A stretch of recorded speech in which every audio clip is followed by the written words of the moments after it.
What great innovation and integration of the Digital Pacific. Thank you, Justin, for your leadership and the leadership of Ring MD. Next, it's my pleasure to introduce Geraldine Ritter, Executive Vice President for Corporate Affairs, Sustainability, and ESG at Organon. She will be highlighting an announcement under APEC's Resilient and Secure pillar, which includes investments that will shore up reliable supply chains, bolster regional health and cyber preparedness, and support small and medium-sized businesses and enterprises across APEC economies. Join me in welcoming Geraldine Ritter.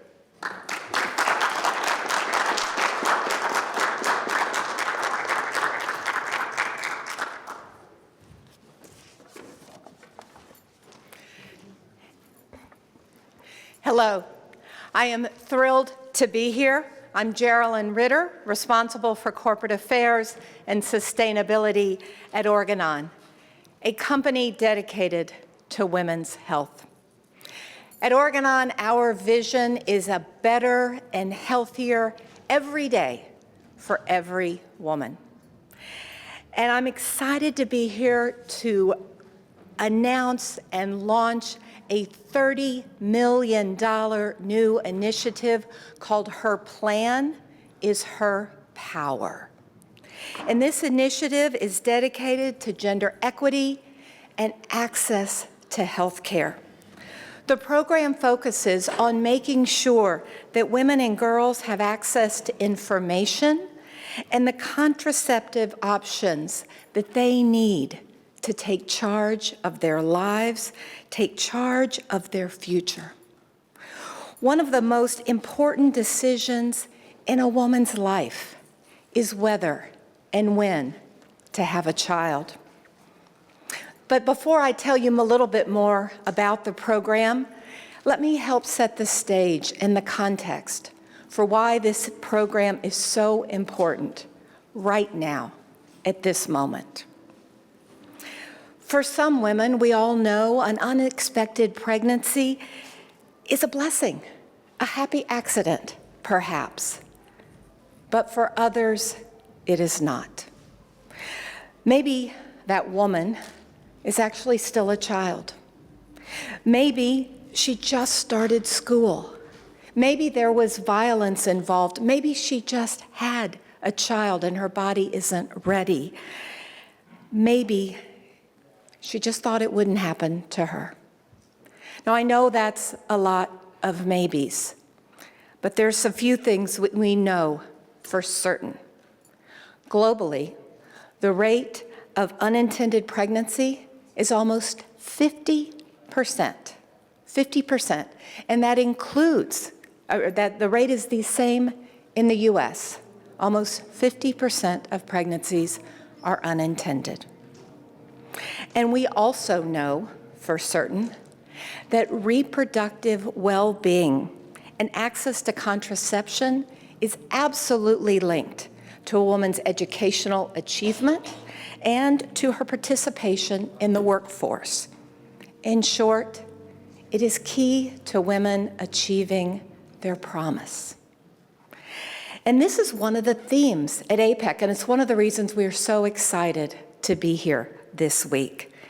APEC has a long history, indeed almost 2 decades, of focusing on women and inclusion in the workplace and greater economic opportunity. And it's particularly exciting during the U.S. host year at APEC. We've already seen some really exciting and important announcements from the U.S. government. Just a couple of days ago, the White House released a fantastic announcement, the first ever White House initiative on women's health research, an effort led by First Lady Jill Biden and the White House Gender Policy Council.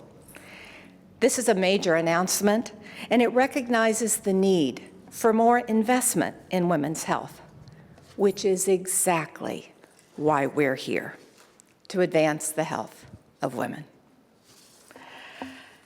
Momentum is building. We know there are setbacks, but let's not lose sight of the progress and the momentum that we do have. Increasingly, more stakeholders, members of the private sector, governments, are recognizing the importance and the value in creating a care ecosystem that supports women. And it is into this ecosystem that Organon is contributing $30 million with our new initiative, Her Plan is Her Power. The program builds on existing Organon efforts, and it accelerates our corporate commitment to help reduce the 120 million unplanned pregnancies by 2030. Her Plan is Her Power is aimed at addressing the gaps and the barriers that exist when it comes to reproductive health, and in particular, access to contraception. We want women and girls to be able to plan their future and fulfill their promise. This is a global initiative, but it has a special focus in the United States. And our first programs will be kicking off in 2024. And let me tell you a couple more things about those programs. We're really excited that the programs are community-led. We know that what works for one woman, what works in one community, what feels right culturally is not the same as for another family in a different community with a different history. And so we're very excited to be partnering with Direct Relief, which runs a national network of nonprofit safety net health facilities that provide services regardless of a patient's ability to pay.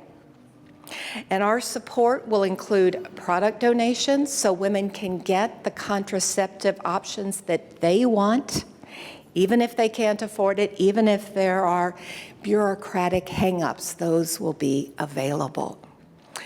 But we're also providing grant support so that some of those clinics can scale up in interventions that we know can work. And the support is focused in areas that we often call contraceptive deserts, where adequate reproductive health care does not exist or is not readily available. In addition to the programs being community-led, several of them are also youth-led. Pregnancy poses the greatest health risks in many instances for women and girls who are too young to bear a child. And it is so important that we build a culture among youth around reproductive health care and well-being. So we're very excited to take just one more example to partner with Power to Decide, a national organization that looks to educate, inform, and build a culture of reproductive well-being, particularly among the nation's youth. So we're excited to partner with them, in particular with a program focused on a number of historically Black colleges and universities.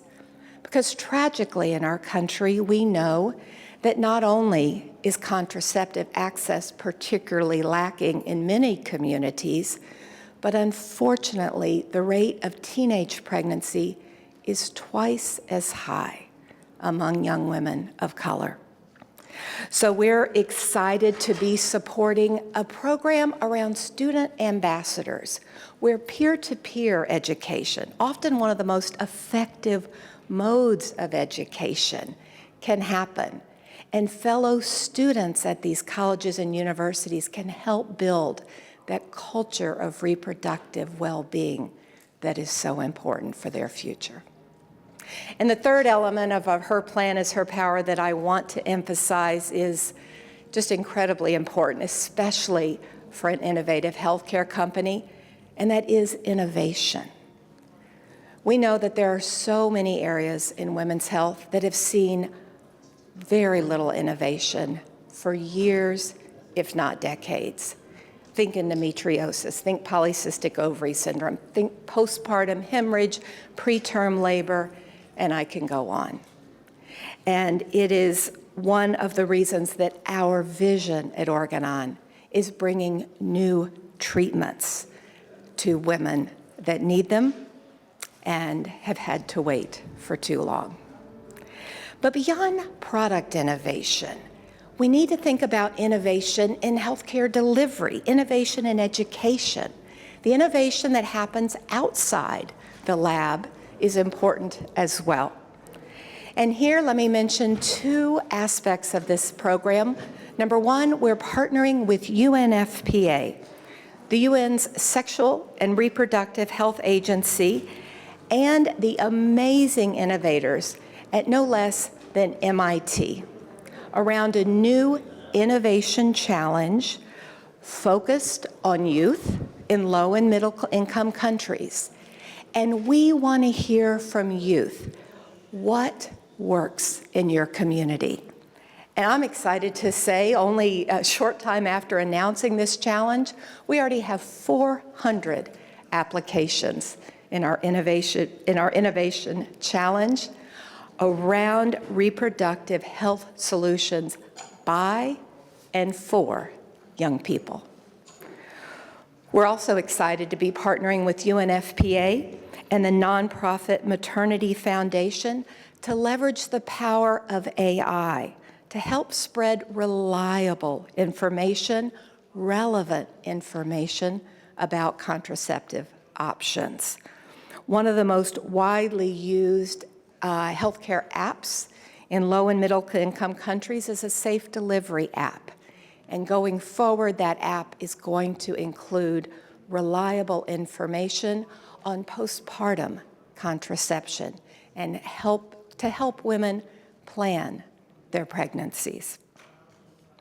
There are other aspects of her plan as her power, but the important point here is to highlight that there's no one size fits all, there's no one golden solution, but we need a multi-sectoral approach.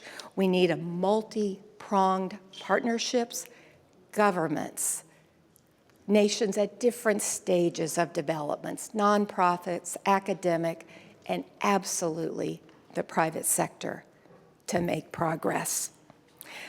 We see the high unintended pregnancy rate and the disproportionate impact that it has on underserved communities as a call to action. And not just for our company, Organon, but for the entire global community. We must make progress. I'm glad that at Organon we can play a role and contribute to the momentum that we have here at APEC. We're looking forward to continuing this work and working with others to expand that ecosystem of support for women around the world. Thank you.